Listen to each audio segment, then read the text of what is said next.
चलिए, आपका एक बार फिर से स्वागत है शिवांश स्टडी के यूट्यूब चैनल पर। ठीक है, हम जो करंट अफेयर्स की सीरीज चल रही है उसको ही आज आगे बढ़ाते हैं और शुरुआत करते हैं टुडेज करंट अफेयर्स की। डेली के जो करंट अफेयर देख रहे हैं हम, उस करंट अफेयर्स की शुरुआत करते हैं। आज की हमारी पहली न्यूज़ है। पहली न्यूज़ क्या है हमारी आज की? पहली न्यूज़ है एशिया के सबसे बड़े प्राइवेट हॉस्पिटल का अनावरण पीएम नरेंद्र मोदी के द्वारा किया गया। प्रधानमंत्री नरेंद्र मोदी जी के द्वारा एशिया का सबसे बड़ा जो प्राइवेट हॉस्पिटल है उसका अनावरण कर दिया गया है। ये 2600 बेड का हॉस्पिटल है। ठीक है, जो चंडीगढ़ में पंजाब और जो हरियाणा की संयुक्त राजधानी है वो यूनियन टेरिटरी है अपने आप में। ठीक है, वहाँ चंडीगढ़ में इसका क्या किया गया है? उद्घाटन कर दिया गया है। इसका जो संचालन किया जाएगा वो संचालन किया जाएगा अमृता नंदनमयी मठ के द्वारा। अमृता नंदनमयी मठ के द्वारा इसका संचालन किया जाएगा। प्रधानमंत्री नरेंद्र मोदी के द्वारा इसका अनावरण कर दिया गया। ठीक है, अगली न्यूज़ है हमारी एजुकेशन टाउनशिप। क्या होती है एजुकेशन टाउनशिप? तो एक पूरी की पूरी एक यूँ समझ लीजिए आप कि एजुकेशन सिटी खोल देंगे।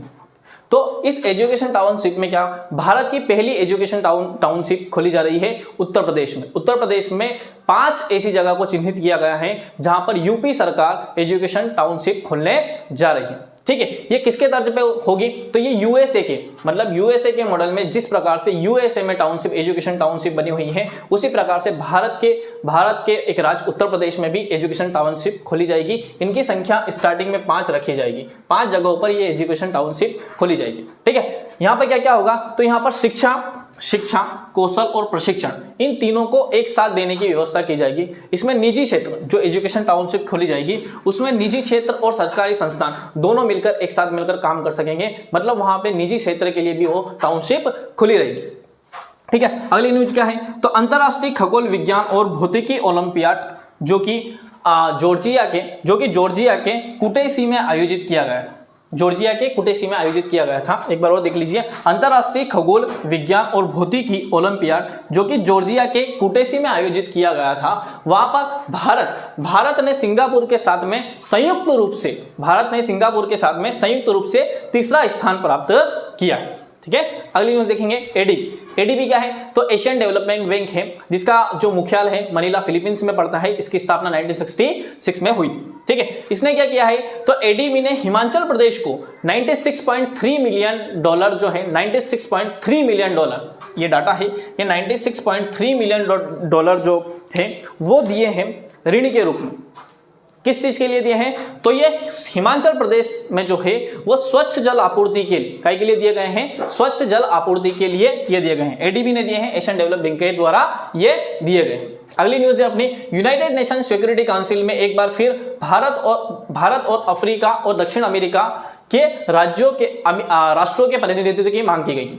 मतलब यूएनएससी क्या है? तो यूएनएससी है यूनाइटेड नेशन ऑर्गेनाइजेशन जिसकी स्थापना 24 अक्टूबर 1945 की हुई थी। इसका मुख्यालय न्यूयॉर्क शहर में स्थित है। ठीक है, तो यहाँ पे क्या, एक बार और बता देता हूँ, यूनाइटेड नेशन ऑर्गेनाइजेशन की एक संस्था है यूएनएससी जिसका फुल फॉर्म है यूनाइटेड नेशन सिक्योरिटी काउंसिल। ठीक है, इस यूएनओ की स्थापना जो हुई थी 24 अक्टूबर 1945 को हुई थी। ठीक है, इसी की एक संस्था है यूएनएससी। इस यूएनएससी में एक बार फिर से भारत के प्रतिनिधित्व की मांग उठी है। मतलब भारत का स्थायी प्रतिनिधित्व, अस्थायी तौर पे तो भारत प्रतिनिधि है इसका, लेकिन जो स्थायी प्रतिनिधि है उस स्थायी प्रतिनिधि के पास में एक वीटो पावर हो जाती है जो अस्थायी प्रतिनिधि के पास में नहीं होती है। तो इसमें भारत का कोई प्रतिनिधित्व नहीं है। ठीक है, मतलब एशिया का प्रतिनिधित्व है तो है, एशिया का प्रतिनिधित्व करता है चाइना।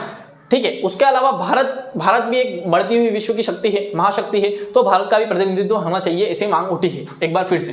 फिर क्या है? अफ्रीका। यहां बता दें कि यूनाइटेड नेशन ऑर्गेनाइजेशन की जो यूएनएससी है, यूनाइटेड नेशन सिक्योरिटी काउंसिल है, इसमें अफ्रीका, पूरे अफ्रीका कॉन्टिनेंट से, यानी कि पूरा अफ्रीका जो महाद्वीप है उस अफ्रीका महाद्वीप का कोई भी वहां पे प्रतिनिधि नहीं है। ठीक है, उसके बाद दक्षिण अमेरिका जो महाद्वीप है उसका भी कोई प्रतिनिधित्व नहीं है। इसलिए इन दोनों कॉन्टिनेंट और एशिया में एक और देश प्रतिनिधित्व करे। ठीक है, जो कि एक लोकतंत्र हो। चाइना का प्रतिनिधित्व है लेकिन वहां पे लोकतंत्र स्थित नहीं है।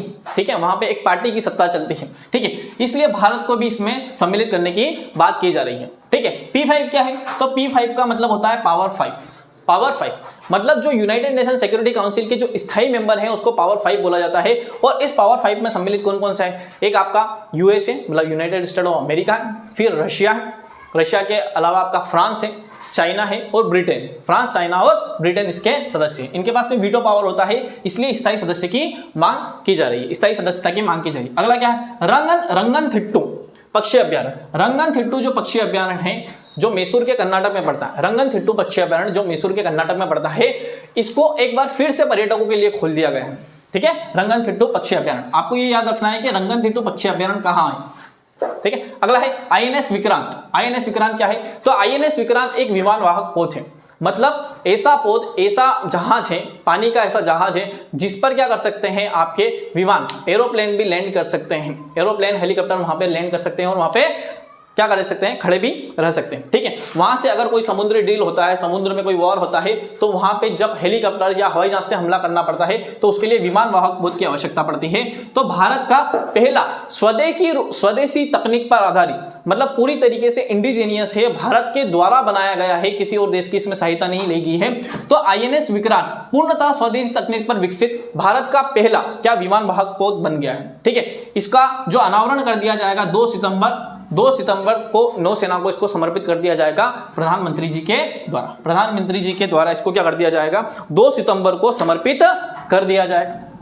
ठीक है, इससे पहले आईएनएस विराट चल रहा था और अभी विक्रमादित्य। 2 हो जाएंगे, भारत की शक्ति दुगुनी हो जाएगी हिंद महासागर में, इंडियन ओशियन में जो भारत की शक्ति है वो दुगुनी हो जाएगी। कहां पे हो जाएगी, इंडियन ओशियन में, हिंद महासागर में। हालांकि भारतीय नौसेना के आगे ना पीछे कोई नहीं टिकता है, लेकिन फिर भी ये शक्ति दुगुनी हो जाएगी आईएनएस विक्रांत के आने से। अगला क्या है, अगला है डीआरडीओ के नए अध्यक्ष बने हैं समीर वी कामत। कौन है समीर वी कामत जी, तो जो DRDO, defence and research development organisation, defence and research development organisation जो है डीआरडीओ, जिसकी स्थापना 1958 में हुई थी और इसका जो मुख्यालय है वो दिल्ली में पड़ता है। कहां पड़ता है, दिल्ली में। उसमें जो पूर्व अध्यक्ष थे सतीश रेड्डी, इन सतीश रेड्डी के स्थान पर आ जाएंगे आपके समीर वी कामत जी। समीर वी कामत जी आ जाएंगे। तो सतीश रेड्डी जी कहां गए हैं, तो सतीश रेड्डी जी को बना दिया गया है रक्षा सलाहकार, प्रमुख रक्षा सलाहकार नहीं, रक्षा मंत्री जी के जो वैज्ञानिक मामलों के जो रहेंगे वो सलाहकार बना दिया। प्रमुख रक्षा सलाहकार तो आपके अजीत डोभाल जी हैं। तो जो रक्षा मंत्री जी हैं, मतलब राजनाथ सिंह जी के जो वैज्ञानिक प्रमुख होंगे वो कौन होंगे, आपके सतीश रेड्डी जी होंगे। ठीक है, अगला क्वेश्चन क्या है कि पूर्व आर्थिक सलाहकार केवी कामत जो पूर्व आर्थिक सलाहकार थे, इकोनॉमिक एडवाइजर थे केवी कामत, इनको क्या कर दिया गया है, आईएमएफ, इंटरनेशनल मॉनेटरी फंड। ठीक है, इसमें क्या बना दिया गया है, भारत की ओर से इनको कार्यकारी निर्देशक नियुक्त कर दिया गया है। भारत की ओर से कार्यकारी निर्देशक क्या कर दिया गया है, नियुक्त कर दिया गया है। किसको, केवी कामत जी को। किसको नियुक्त कर दिया गया है, केवी कामत जी को। अब देखें तो आईएमएफ की स्थापना हुई थी 27 दिसंबर 1945 में हुई थी। कब हुई थी, 27 दिसंबर 1945 में। इसका जो मुख्यालय पड़ता है आपका, वो पड़ता है आपका वॉशिंगटन डीसी में पड़ता है। कहां पड़ता है, वॉशिंगटन डीसी में। ठीक है, क्रिस्टिलिना जॉर्जीवा जो है आईएमएफ की हेड है अभी, क्रिस्टिलिना जॉर्जीवा। ठीक है, अगली और लास्ट न्यूज क्या है आज की अपनी, Homi Jehangir Bhabha cancer hospital and research centre. Homi Jehangir Bhabha cancer hospital and research centre जिसका अनावरण प्रधानमंत्री नरेंद्र मोदी के द्वारा किया गया है। कहां पे बना हुआ है, ये मोहाली पंजाब का एक शहर है मोहाली। वहां पर Homi Jehangir Bhabha cancer hospital and research centre का अनावरण किया गया है पीएम नरेंद्र मोदी जी के द्वारा इसका क्या कर दिया गया है, अनावरण कर दिया गया है, जो पंजाब के एक शहर मोहाली में स्थित है। एक और क्वेश्चन है, जो विश्व की पहली हाइड्रोजन से चलने वाली ट्रेन, अपने ने अभी बात करी थी भारत की पहली हाइड्रोजन से चलने वाली बस, 1-2 दिन पहले जो अपने ने करंट अफेयर्स की चर्चा की थी उसमें, तो वो हुई थी पुणे में स्टार्ट। लेकिन विश्व की पहली रेलगाड़ी जो कि यात्री रेलगाड़ी है वो कहां चली है, जो हाइड्रोजन से चलने वाली है, वो जर्मनी में स्टार्ट की गई है। ठीक है, आज के लिए इतना ही है। ठीक है, बहुत बहुत धन्यवाद, आभार आपका।